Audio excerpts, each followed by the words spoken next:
Hello guys, welcome to voice of opinion channel.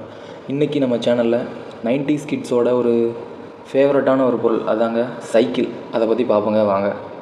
அப்போல்லாம் சென்னை சிட்டியில் இப்போ இருக்கிற மாதிரி கசகசன்னு வண்டிங்கெல்லாம் கிடையாது.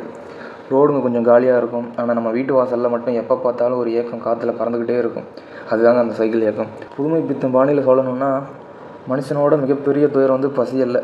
பக்கத்து வீட்டுக்காரன் புதுசாக வாங்கி சைக்கிள் பெல்லை டங்குன்னு அடிக்கும்போது ஏற்படும் அந்த ஒரு நொடி மரண வழி தான். ஏக்கம்ன்றது ஒரு மொட்டை மாடி காக்கா மாதிரிங்க. நம்ம எப்போ சோறு வைப்போம்னு காத்துக்கிட்டே இருக்கும். 90s கிட்ஸ் எங்களுக்கு அந்த சோறு ஒரு ஹெர்குலஸ் இல்லைன்னா பிஎஸ்ஏ எஸ்எல்ஆர் சைக்கிள் தாங்க. டி நகர் தெருவில் பக்கத்து வீட்டில் என்னோடய ஃப்ரெண்டு புதுசாக ஹெர்குலஸ் சைக்கிள் ஒன்று வாங்குறான். அன்றைக்கி எங்கள் தெருவே அவனை ஒரு மாதிரி பார்த்துச்சு. அவன் பெல் அடிக்கிற சத்தம் எங்கள் நெஞ்சில் போய் ட்ரிங்னு வலிக்க ஆரம்பிச்சிது. அடுத்து அப்பாவை எப்படி கன்வின்ஸ் பண்ணுறோம் அப்படிங்கிறத பார்ப்போம் வாங்க. அப்பாவை கன்வின்ஸ் பண்ணுறதே ஒரு மகாபாரத யுத்தம் தாங்க. சைக்கிள் வேணும்னு வீட்டில் கேட்குறது சும்மா சாதாரண விஷயம் இல்லை, அது ஒரு பெரிய பட்ஜெட் மீட்டிங்னே சொல்லலாம். ஒரு கவிதை போல் சொல்லணும்னா, அப்பாவோட பாக்கெட்டில் இருக்கும் சுருங்கிய ரூபாய் நோட்டுகள் மகனின் விரிந்த ஆசைகளுக்கு கவசமாக மாற மறுக்கும் ஒரு மௌன போராட்டம் அது. அப்பா கிட்ட போய் அப்பா சைக்கிள் வேணும்ப்பா அப்படின்னு சொன்னால் உடனே வர்ற பதில் என்ன தெரியுமா? ஏண்டா காசு என்ன மரத்துலையாக காய்க்குது, ஒழுங்காக படித்து மார்க் வாங்குற வழியை பாரு, அதுக்கப்புறம் பார்ப்போம் அப்படின்னு சொல்லுவார். அப்போ ஆரம்பிச்சுங்க என்னோடய பிளான் 1, காலையில் சீக்கிரமாக எந்திரிச்சு படிக்கிறது, அதாவது அப்பா பார்க்குற டைமில் மட்டும்தான். பிளான் 2, அம்மா எப்போ சொன்னாலும் ஓடி மளிகை ஜாமான் போய் வாங்கிட்டு வர்றது, ஒரு டைம் கூட மறுக்கிறதே கிடையாது. பிளான் 3, அந்த சைக்கிள் மட்டும் இருந்தால் கடைக்கு நான் சீக்கிரமாக போயிட்டு வந்துடுவேன்ப்பா, டைம் மிச்சமாகும்னு சொல்லி எக்கனாமிக்ஸ் பேசுகிறது. இதெல்லாம் தாங்க என்னோடய டாக்டிக்ஸாக இருந்தது. கடைசியில் காலாண்டு பரீட்சையில் மேக்ஸில் 80 மார்க் வாங்கினதுக்கப்புறம் அம்மா அவங்களோட அஞ்சரை பெட்டியில் சேமிப்பையெல்லாம் எடுத்து அப்பா கையில் கொடுத்து, பையன் கேட்குறான்ல வாங்கி கொடுத்தா என்ன அப்படின்னு சொல்லி அந்த ஒரு நொடி இருக்குதே, கண்ணதாசனோட தத்துவமே அங்கே தோற்று போகுங்க. வறுமையின் நடுவிலும் பாசம் ஜெயிச்ச தருணம் அது. அடுத்து பாரிஸ் கார்னர் டு வீடு, புது உசுறு வந்துச்சுன்னே சொல்லலாம். அதாவது சைக்கிள் வாங்க பாரிஸ் கார்னர் போகிறோம், அங்கே வரிசையாக நிற்கிதுங்க குதிரைங்க மாதிரி. கடையில் அந்த புது டயரோட வாசம், ஆகா, அது வாசனை திரவியத்தை விட மேலானது. அப்படி இருக்குங்க சைக்கிளோட அந்த சைக்கிளை பார்க்குற அந்த மொமெண்ட்டு. கருப்பு கலரில் ஹெர்குலஸ் சைக்கிள், அப்புறம் பிஎஸ்ஏ எஸ்எல்ஆர் கேரியர் கிடையாது அந்த சைக்கிளில். ஆனால் சீட் பின்னாடி ஒரு சின்ன ஸ்ப்ரிங் இருக்கும். அப்பா காசை எண்ணி கொடுக்கும்போது அவரோட கை லேசாக நடுங்குச்சு. அது அவரோட ஒரு மாத சம்பளத்தில் 3/4 காசு. அதை பார்த்தப்போ நெஞ்சில் ஒரு பாரம் ஏறிச்சு. சைக்கிள் ஓட்டிகிட்டு வீட்டுக்கு வரும்போது நான் சைக்கிள் மேலே உட்காரல, ஒரு ஆகாயத்து விமானத்தில் மேலே உட்காந்துருந்தது போல் ஃபீல் பண்ணேன். ராயப்பேட்டை ரோடு முழுக்க நான் ஃபுல்லாக பெல் அடிச்சுக்கிட்டே வந்தேன்.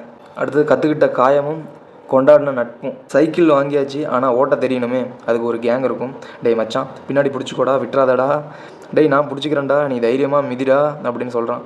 அவன் பிடிச்சிருக்கேன்னு பொய் சொல்லிவிட்டு கையை விட்டு அந்த நொடி பேலன்ஸ் தப்பி ரோட்டு ஓரமாக கீழே விழுந்து முட்டி பேந்து ரத்தம் வலியும். புதுமை பித்தன் பாணியில் சொல்லணுன்னா, அந்த ரத்தம் வறுமையின் சிகப்பு அல்ல, விடாமுயற்சியின் சிகப்பு. அடுத்த நாளே முட்டியில் டெட்டால் போட்டுக்கிட்டு அந்த புண்ணோட மறுபடியும் சைக்கிள் மேலே ஏறுவோம். ஏன்னா காயம் தந்தது வலி இல்லை, பெருமை. அந்த கசப்பான சோகமான நிமிஷங்கள் என்னென்னு பார்ப்போமா?